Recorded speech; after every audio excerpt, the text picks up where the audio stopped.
Hello Melbourne Uni, Glenn from Medical Gas Solutions. Just a quick video to orientate you on the new anaesthetic machine that you have. You will have a regulator and you'll have found the oxygen tank by now, I trust. If the regulator is this type of model, it should fit the cylinder quite well. This is a common cylinder type, maybe bigger or smaller than yours.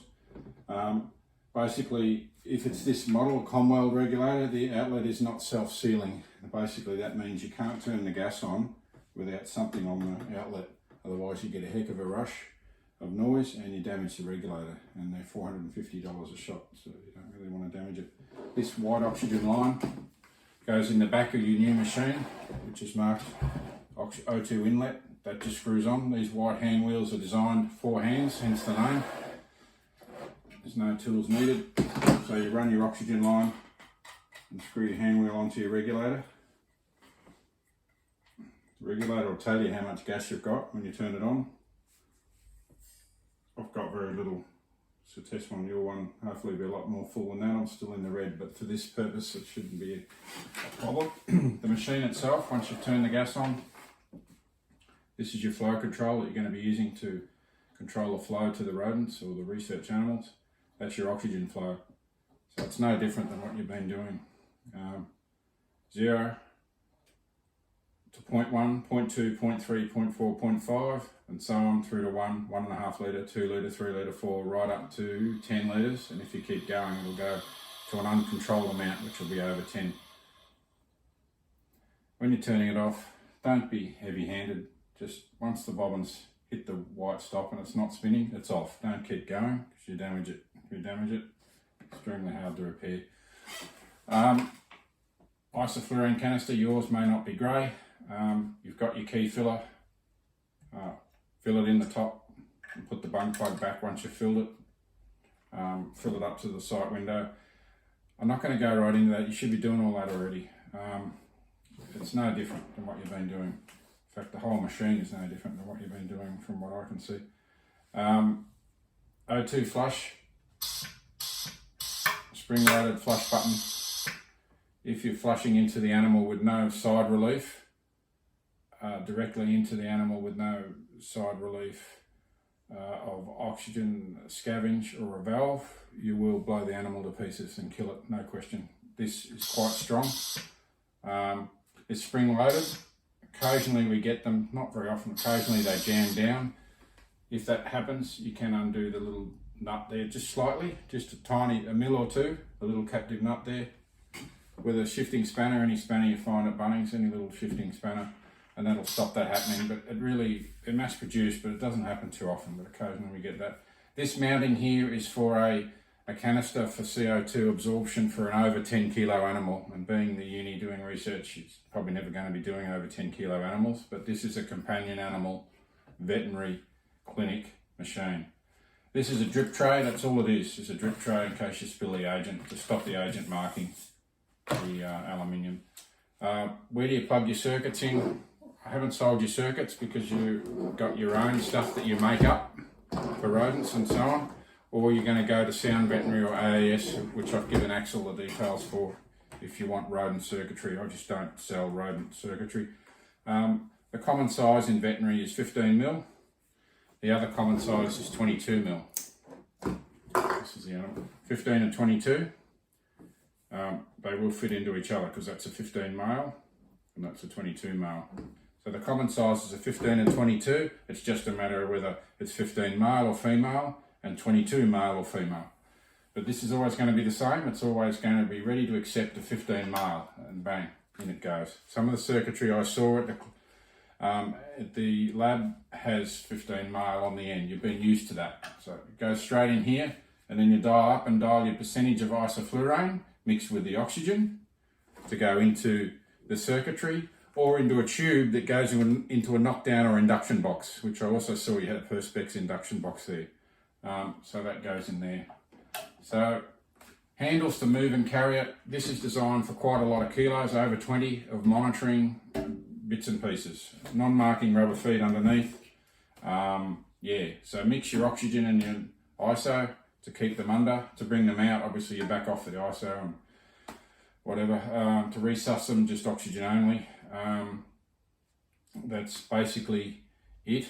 The only thing further to sort of add would be whether you need to be scavenging the waste gas because of the health risks to yourselves. It was sold with 2 scav cans, which are just a charcoal canister. They are a consumable. They only last, you weigh them on empty when you first put them on. They only last till when they've gained 50 grams. Then you've got to throw them out. So your other option is, it's very loose legislation on it. You can actually send it out the window, the waste gas. The other thing would be to use your laminar flow bench if it's the right spec and does the job. I would assume from a brief discussion with Axel on the Axel flow bench that you have that it does the job quite well for safety. So that's getting rid of the waste gas, the animal's outbreath, the excess ISO, and excess oxygen. But obviously pure oxygen is not a health risk aside from flammability. But the animal's outbreath and the waste ISO is a health risk to male and female staff who are using the machine, as you would know. So that's the only other thing that I haven't shown hooked up, but you are aware of, is the gas scavenge, getting rid of the waste.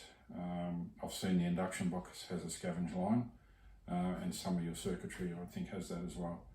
You can use a charcoal canister. It just means you've got to buy canisters fairly regularly if you're heavy using, because you will go through them. But the laminar flow bench I think is what Axel prefers.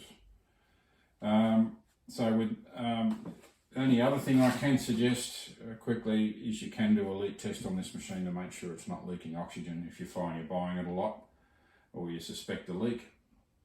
The way to test the anaesthetic machine, the line and the regulator to see if it's leaking oxygen is to turn the oxygen down to 0. Don't touch the flush. Have a look at what figure it is. Turn the cylinder off and wait a minute. And after a minute, it shouldn't move more than 1 segment graduation on the dial. Any more than that is too much. I know for a fact this isn't going to leak. If you get a bad leak, it'll start rocketing down scale quickly. So that'll tell you you've got a leak in this or the regulator itself. A really bad leak in the regulator you will hear. Because it will hiss. The regulator, whatever brand you have, to fit the cylinder must have this little Bodox seal. It's a 5-cent coin size seal that goes on and stays with the regulator. You must have that to prevent metal on metal contact. If you've got metal on metal contact, you'll never seal it. You must have the Bodox seal in place to get a seal. Don't overhandle the Bodox seal with your fingers because you'll make a lot of people have natural oil in their fingers, some more than others. If you put a lot of oil on that seal, it's not a good idea because oil and oxygen don't mix too well. So handle it on its edge and put it on and touch it as minimum as possible, that little Bodox seal. That's basically it. I can't think of anything else in particular. We can send you a small procedure probably written on how to leak test the ISO canister. If you suspect you're smelling excess ISO or you suspect it leaking, not to be derogatory, but from what I've seen of your circuits, the way you've got bits of Bunnings pieces and electrical tape and joins and taps, that's going to be your weakness. The more you join and cut this and the more you send things off to other bits and pieces and more taps you have on it and electrical tape, the more at risk you are, the more potential it's going to leak. So it's unlikely the leak will be this. I'll be looking at your circuitry first, but I can send you a quick thing on how to leak test it. To do that, you'll need a rebreathing bag. That's probably one of the quicker ways to leak test it. I hope this has been informative. It's certainly been informal. So yeah, let me know if there's any other issues, and yeah, thank you for watching.